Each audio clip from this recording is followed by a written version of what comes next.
lebih santai sekarang, lebih relax gitu kan. Dia kan kayak kalau dia kan kayak ngomong kayak aduh takut salah nih, aduh gimana, sekarang kayak lebih lepas aja.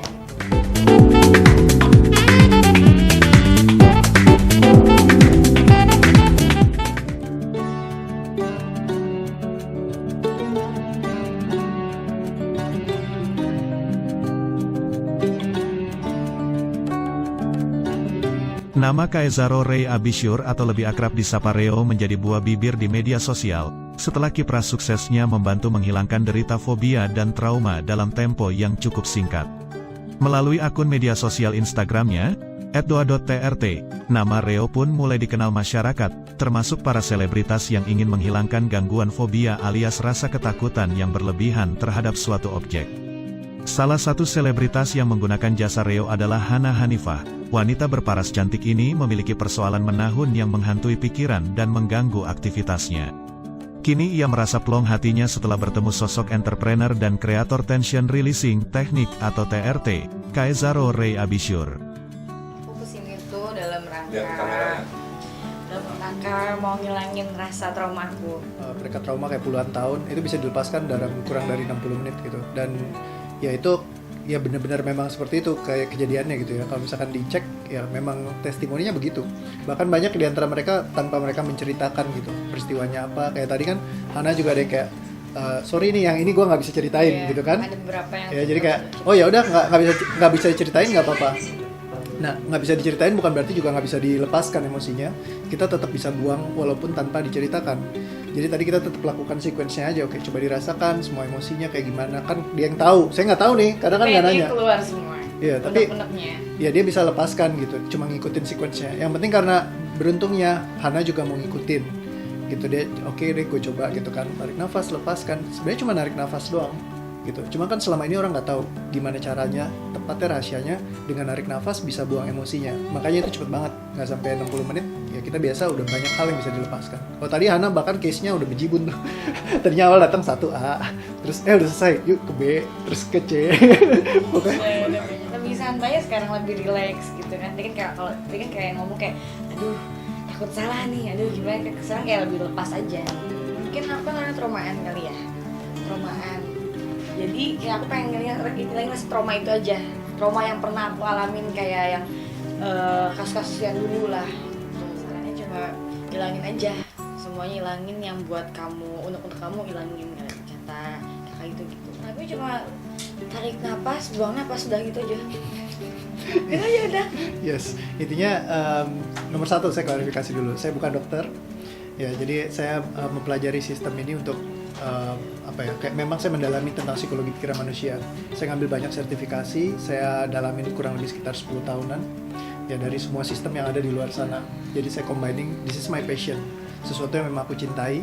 Memang waktu itu ya kayak salah jurusan gitu ya. Mungkin pernah ngerasain awal masuknya kemana, tapi ternyata cintanya di mana. Nah jatuh cintanya aku di dunia psikologi. Jadi aku dalamin banget untuk bisa nge-solve problem yang ada di diriku sendiri. Nah ketika udah bisa, ternyata caranya mudah. Karena apa? Setelah 10 tahun ngedalamin semuanya, ternyata ini kayak potongan puzzle yang ketika disatukan, ternyata emosi itu sangat mudah sekali untuk dilepaskan. Yang susah adalah mengendalikannya. Selama ini kita tahu bahwa kita harus mengendalikan emosi, mengontrol, memendam, meredam. Orang selalu kalau datang akan bilangnya, oke, kontrol, kendalikan emosi kamu. Tapi sebenarnya emosi itu tidak perlu dikendalikan, tidak perlu dikontrol. Kita cukup lepaskan aja, buang semuanya.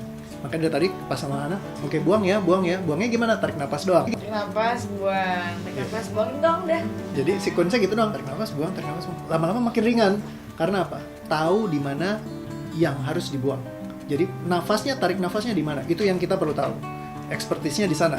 Banyak orang ngerti lah, dari dulu kita diajarin, oke tarik nafas, buang emosi. Kalau lagi marah, pertama kali tarik nafas, bener kan? Tapi kenapa kok gue tetap emosian? Karena kita nggak tahu tarik nafasnya di titik mana, apa yang perlu sesungguhnya dibuang. Kalau kita tahu, tinggal ditarik nafas, buang, langsung hilang. Gitu, jadi kayak ringan banget. Jadi dari tadi ya sequence-nya cuma tarik nafas doang. Karena apa? Emosi kita tersimpan di dalam tubuh fisik kita dalam bentuk tekanan atau tension. Makanya sistem ini disebut dengan tension releasing technique. Teknik untuk melepaskan tension atau tekanan di tubuh fisik kita. Nah, caranya gampang, tinggal tarik nafas, tahan, lepaskan, tekanannya akan terurai. Cara ngelepasin bukan psikologinya doang, bukan physically doang. tapi kombinasi keduanya. Ketika ini kita tahu apa yang mau dilepaskan, lalu tensionnya kita rilis dengan tarik nafas, hembuskan, dia akan ngerilis emosinya. Ketika emosinya rilis, hilang, tiba-tiba dicari lagi nggak ada. Jadi rasanya kayak biasa aja. Nginget lagi pun tadi Hana coba ya berkali-kali.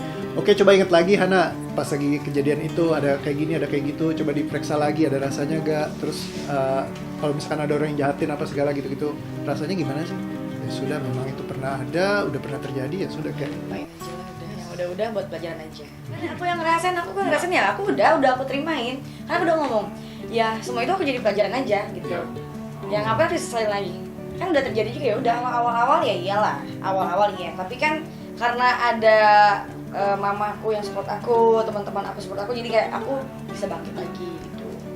Ya kan? Setiap orang kan punya cara mereka merepresentasikan dirinya berbeda-beda dari pikirannya mereka masing-masing gitu.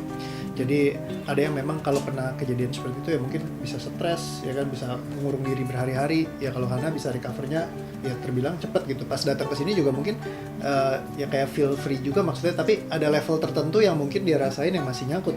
Nah jadi aku lebih memfasilitasi ngeberesin semuanya gitu, sampai bener-bener kayak oke, yang lu rasain bener-bener ringan, jadi aktivitas pun bisa enak gitu.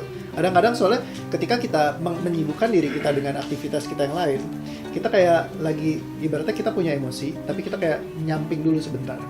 Tapi suatu saat misalkan lagi episodenya hit, jebret gitu, kita bisa langsung kayak ngerasa yang gak enak lagi atau gimana gitu. Aku gak tahu, Hana mungkin ngerasain gitu gak? Misalkan kayak tiba-tiba kalau lagi kepikiran gitu, atau ada yang ngomongin apa, atau ada yang lakuin apa, rasa gak enaknya muncul. Kadang-kadang ada muncul lagi, tapi kayak mikirnya kayak udah deh gitu. Ya, biasanya gitu kan, ya udah deh gitu. Tapi begitu kita lepaskan, jadi kayak ya udah ringan aja gitu. Iya. Kayak nggak ada rasanya lagi. Sebenarnya sih kalau namanya fobia ya jadi energinya kan jadi gitu ya. Kalau biasa kan makin lama biasa orang akan makin lebih intens lagi rasanya biasanya, jadi lebih signifikan. Cuman sebenarnya ya emosi itu like mau puluhan tahun pun kita sebenarnya ngelepasinnya nggak butuh waktu lama. Jadi kayak mungkin kadang paling banyak fobia sih rata-rata di bawah 30 menit bisa dihilangin. Jadi kayak gitu. Saya banyak recorded kok setiap session, saya kan selalu saya rekam yang cuma 3 menit, 4 menit juga ada. Jadi kayak memang ya kayak trauma pelecehan yang kemarin baru diselesaikan itu kan cukup signifikan gitu kan. Dia pegang selama 20 tahun lebih, itu hanya butuh nggak sampai 4 menit dari dia ngomong saya trauma pelecehan. Kalimat itu muncul karena lagi pas ada kakak saya ada teman kakak saya datang, lampu gelap, terus abis itu saya dipegang-pegang. Oke, stop, nggak usah diceritain. Ya kan? Oke, kita langsung ya, yang dirasakan apa? Rasanya ini, saya jijik, saya marah, saya sedih, saya ini. Oke, kita lepaskan ya. Oke, terima, ambil pesannya, lepaskan, jebret. Terus habis itu, oke, apa yang dirasakan? Masih ada rasa ini. Oke, coba lagi dicek lagi, lepaskan lagi. Nggak sampai 4 menit, oh clear. Tiba-tiba udah ketawa lagi. Wah gila ya, ternyata gue selama ini nyimpen rasa ini gitu. Gitu. Nggak tahu, cuman lepasnya begini doang gitu. Jadi kayak yang paling susah selama ini yang kita tahu adalah mengendalikan emosi. Karena itu sulit sekali untuk mengendalikan, mengontrol, memendam, meredam, itu hal yang paling sulit. Sedangkan yang kita tahu hanya itu. Nggak ada satu orang pun yang tahu selama ini bagaimana tepatnya melepaskan emosi. Padahal itu sangat-sangat mudah. Sebenarnya di awal karena mungkin rame ya, jadi kan banyak yang nonton terus ketawa-ketawa segala macam. Awal kita butuh proses buat perkenalan dulu, karena tadi juga Hana begitu datang kan langsung drop. Karena dia juga belum kenal saya juga baru pertama kali ketemu. Awal tuh kayak aduh ini siapa sih, kayak masih gak nyangka ini siapa sih gitu, kayak masih tanya pas ngobrol-ngobrol oh iya. Yes, dan ketika dia udah ngerasain kok mulai ringan, nah dia mulai trust bahwa ini bisa dilakukan gitu. Nah setelah itu yang ke belakang tuh udah gampang banget, kayak sebentar aja udah langsung belum. Kalau yang pertama mungkin sekitar 20 menitan awal kali kita butuhkan buat ngeberesin case yang satu. Tapi dari case 1, 2, 3, 4 itu kayak easy banget gitu. Kayak bukan sesuatu yang sulit.